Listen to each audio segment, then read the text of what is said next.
dipersilakan Kabupaten Pidijaya Aceh telah mengambil sebanyak 21 sampel untuk diteliti pasca satu anak berusia 7 tahun konfirmasi positif. 21 sampel berasal dari sekitar rumah korban, termasuk air sungai yang dikirim ke laboratorium untuk diteliti. Selain itu, untuk penanganan pasien saat ini sudah dilakukan kunjungan ulang oleh dokter spesialis anak dan dianjurkan untuk melakukan rehabilitasi medik. Membahas lebih lanjut terkait kasus polio di Pidijaya Aceh, kami terhubung dengan Kepala Dinas Kesehatan Aceh, Dr. Arika Kusnayanti. Selamat siang, Dr. Arika. Selamat siang, Mbak. Iya dok, ini ada 21 sampel yang dirinci. Apa saja kira-kira yang dirinci dan apa saja diteliti dalam sampel tersebut? Ya, dari yang 21 sampel yang baru saja diambil, kita akan kirimkan ke laboratorium di Jakarta untuk melihat apakah ada anak-anak yang juga terdampak dengan virus polio ini. Dan kita juga melihat untuk sampel dari air yang ada di daerah tersebut, apakah dan dari mana untuk sumber daripada poliovirus ini. Dokter Arika, sebenarnya apa yang menyebabkan penularan polio dan penyebabnya seperti apa?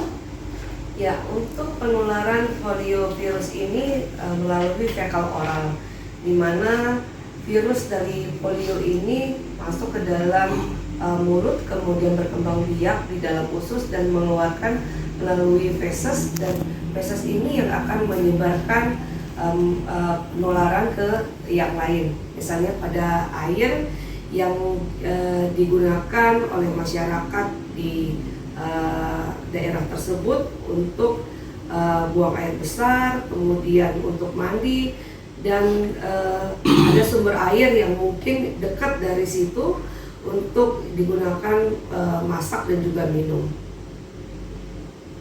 Baik, berarti sumber air yang tercemar, terutama dari tinja manusia, begitu ya, yang bisa menyebabkan virus polio. Kira-kira bagaimana Bu cara mengedukasi masyarakat untuk sanitasi, kebersihan mereka sendiri begitu? Ya, yang pertama kita melakukan koordinasi ke seluruh lintas sektor untuk bekerja sama untuk menangani kasus polio ini, baik untuk penyediaan jamban yang ada di daerah Mane ini, kemudian untuk menjaga sanitasi lingkungan, dan kita bekerja sama seluruh lintas sektor untuk penanganan untuk perbaikan sanitasi lingkungan yang ada di daerah tersebut. Baik, di Kabupaten Pidijaya sendiri Bu, bagaimana kondisi MCK di sana? Apakah sudah memadai atau memang masih kurang Bu? Pada daerah Mane ini, tepatnya di desa tempat ditemukan kasus polio positif ini, memang kurang baik, di mana di situ rata-rata rumah belum mempunyai jamban sendiri di rumah.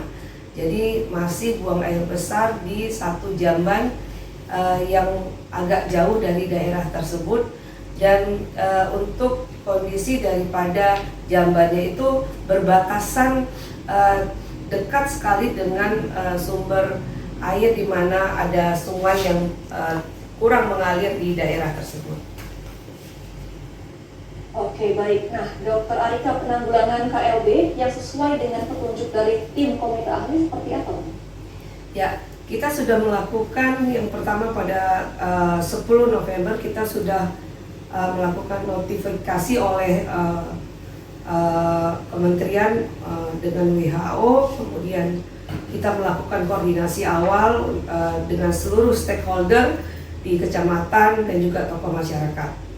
Kemudian kita melakukan penyelidikan epidemiologi, termasuk pencarian kasus tambahan di wilayah Mane, baik dari masyarakat maupun melalui kunjungan daripada puskesmas dan rumah sakit. Dan kita melakukan sweeping untuk mendeteksi adanya kasus-kasus lumpuh layu atau kasus tambahan lagi yang lain yang belum diketahui. Kemudian kita melakukan edukasi dan sosialisasi ke seluruh tokoh masyarakat, kemudian masyarakat yang ada di situ, tokoh agama, untuk mengetahui apa sih sebenarnya polio ini dan bagaimana pencegahannya dan penanganannya. Dan kita terus-menerus untuk melakukan rapat koordinasi ke seluruh stakeholder. Kemudian kita melakukan pembentukan tim gerak cepat di Kabupaten Pidi, dan kita rencananya akan melakukan penanganan dengan melakukan imunisasi serentak atau imunisasi massal yang rencananya akan dilakukan pada tanggal 28 November nanti, dengan satu putaran pertama dan putaran kedua akan dilakukan pada tanggal 5 Januari. Jadi 2 putaran untuk seluruh anak-anak di bawah 13 tahun untuk dilakukan imunisasi atau tetes polio vaksin. Baik, Dokter Alika, kan tadi kami juga sempat bertanya kepada Bapak dari pasien, mengatakan bahwa memang pasien tidak pernah mendapatkan imunisasi polio begitu. Apakah memang benar Bu, di daerah Vidya ini imunisasi polio mengalami penurunan selama 10 tahun terakhir? Lalu bagaimana upaya penggalakannya kembali?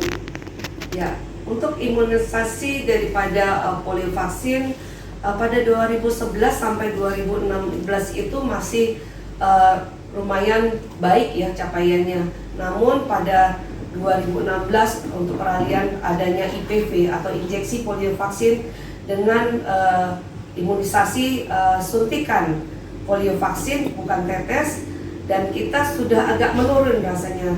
Dan waktu tahun 2019 itu penurunan terus terjadi pada saat pandemi.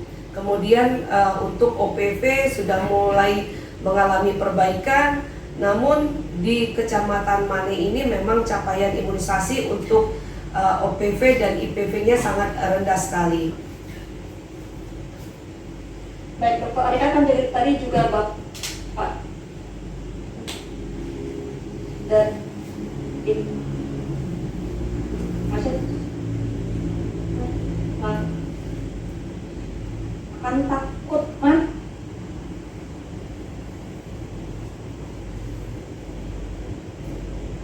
Ya, Dokter Alika, apakah masih terdengar suara kami? Ya. Dokter Alika? Ya, terdengar, Mbak. Ya, Dokter Alika, apakah masih tersambung bersama kami? Ya, masih, Mbak. Oke, Dokter Alika, kan tadi Bapak dari korban mengatakan bahwa takut mengikuti anaknya vaksin karena sering demam anaknya. Bagaimana cara mengedukasi kembali kepada masyarakat bahwa vaksin ini penting, Bu Alika? Ya, kami tenaga kesehatan dan segenap daripada pemerintah daerah Kabupaten Pidi terus-menerus melakukan edukasi dan sosialisasi kepada seluruh masyarakat dan tokoh masyarakat, kemudian tokoh agama, dan kita terus-menerus mengedukasi bahwa pentingnya imunisasi, karena ini adalah untuk mencegah penyakit-penyakit yang sebenarnya dapat dicegah dengan melakukan imunisasi. Seperti penyakit-penyakit PD3I seperti campak, kemudian polio, kemudian difteri, rubella dan sebagainya. Dan ini selalu kami sampaikan kepada seluruh masyarakat Kabupaten Pidi akan penting dan manfaatnya daripada imunisasi tersebut. Dan kita juga mengedukasi bahwa kalau terjadi KIPI itu misalnya demam dan sebagainya, itu adalah dimana vaksin masuk ke dalam tubuh kita. Jadi kalau demam itu tidak apa-apa, dan kalau berlanjut dia akan dilaporkan ke petugas kesehatan kami. Dan insya Allah mudah-mudahan untuk kejadian ikutan pasca imunisasi di Kabupaten Pidi ini sangat jarang sekali. Baik. Baik, berarti penggalakan vaksin dan juga sosialisasi kepada masyarakat agar lebih melek untuk vaksin lagi ya, Bu Alika. Ya, terima kasih Dr. Alika Kusnayanti selaku Kepala Dinas Kesehatan Kabupaten Pidi sudah bergabung bersama kami dalam Newsline. Selamat kembali bertugas. Terima kasih, Mbak.